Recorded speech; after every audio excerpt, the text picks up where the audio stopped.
Welcome to the deep dive. Today we're tackling something, well, really fundamental. How we actually experience reality. It's all about sensation and perception. Exactly. You sent in a great set of questions exploring this whole area in psychology. Yeah, some really thought-provoking ones. So our mission today really is to get to the heart of it. Understand that core difference between sensing something and perceiving it and, why it matters so much. It really is the foundation. Yeah. So sensation first. Where does it all start? Okay, so sensation. Think of it as step one. It's basically our senses, sight, hearing, smell, taste, touch, acting like data collectors. Raw data. Yeah, raw data from the world, sending signals to the brain. Like imagine biting a lemon, the sour taste hitting your tongue.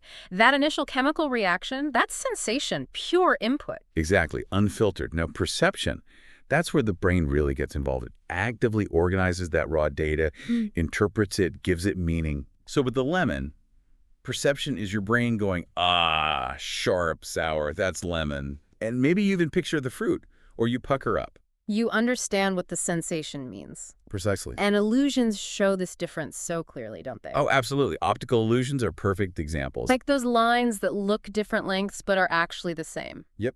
Your eyes sense the lines, the raw visual data is accurate, but your brain perceives one as longer because of the context, the little arrows or whatever. It really highlights that gap between sensing and interpreting.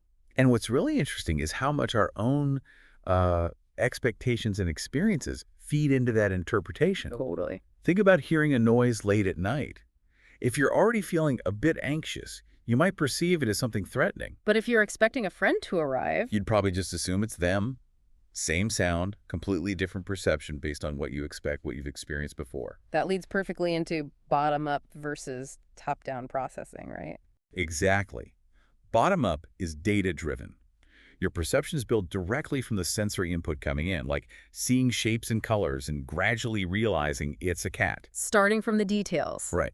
And top-down is, well, it's concept-driven.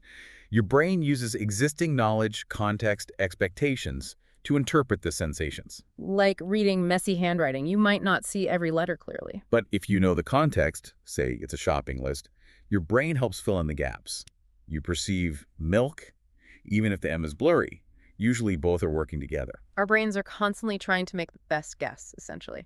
That's a good way to put it. And you really see how vital this whole perception process is when things go, well, differently. Like with certain conditions. Yeah, conditions like synesthesia, where maybe hearing music triggers seeing colors, or agnosia, where someone can physically see an object but can't recognize what it is. Wow.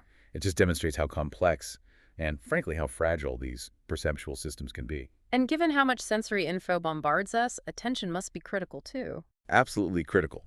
Attention is like a spotlight. There's so much data coming in through our senses all the time. You can't process it all. No way.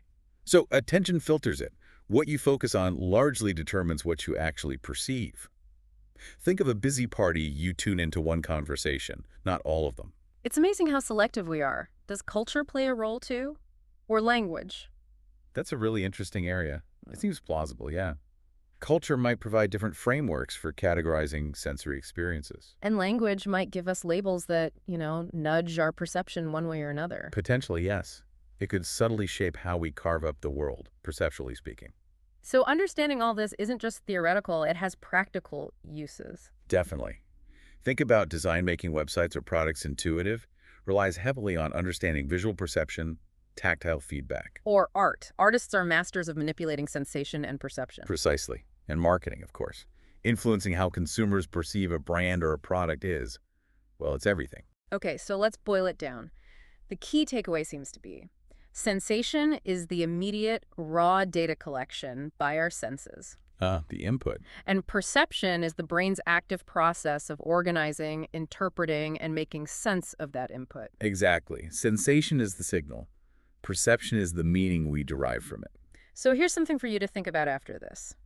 Consider a time recently where maybe your first impression was off. How might your expectations, your past experiences, have shaped that initial perception? What raw data, what sensations might you have interpreted in a particular way based on those internal factors? Yeah, what filters were active? It's fascinating to reflect on. Definitely food for thought. Thanks for diving into this with us today.